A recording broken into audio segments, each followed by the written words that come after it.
So I'm working with just the little girth here off my surcingle, and I'm going to fold it up nice and small so it's not quite as scary. Um, Let him hang out and check it out here. Reinforce him for touching it. I want him to investigate it and not be afraid of it.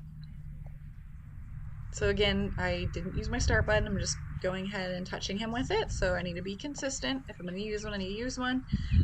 Or any other start button behavior. So if I want him to touch the cone, I need to be consistent with that. If I want him to face forward, I need that or whatever other behavior I want. So that's something I definitely need to work on at the time. I feel like I'm a lot better at that now, but I just need to be consistent with that. So I'm just, at this point, I think just breaking it down instead of holding it on his shoulder, I'm kind of just like laying it, like brushing him with it almost. So that's what we're working on. Again, I needed to step like backward a little bit so that we could see the girth on his shoulder. I thought that the camera could get it from this angle, so just kind of touching him with it and then reinforcing. So I've unfolded it once, touch him with it, and then reinforce.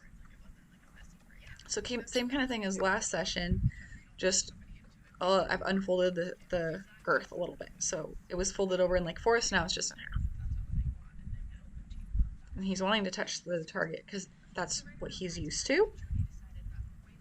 And then I can touch him with it and then reinforce.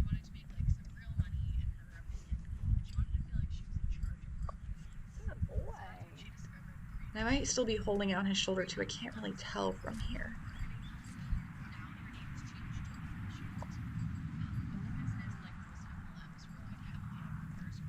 I think I'm holding it onto his shoulder while I'm feeding. So it's on his shoulder, and I'm feeding and then taking it off.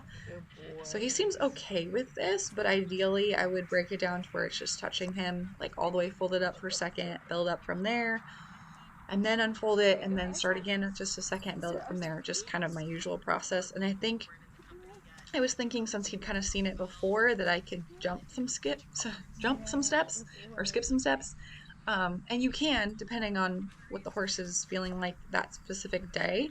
So here again, he didn't want to bring his hindquarters over, so again, he's not lining up, so just kind of pay attention to that. So just kind of notice that if he's afraid of it or if he doesn't understand it, like what's what's causing that behavior.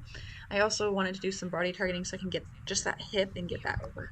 So it could just be a training thing where I'm reinforcing more for the shoulders coming over, but for him, I think it's a little bit of both. A little bit of like, I don't want my hind end over there, and a little bit of he hasn't wanted his hind end over, so I've been reinforcing just the shoulders, so a little bit of both. So same kind of thing on this side. I'm just kind of laying it on his shoulder. Yeah, I'm leaving it on his shoulder and then feeding him, which he seems fine with at this point. But yeah, again, so building it up a little bit slower, using that start button, not leaving it on his shoulder, and just kind of increasing the time slowly. All those things are stuff I could have improved on. And again, I can't tell if he's moving his skin, like trying to get a fly off in response to it.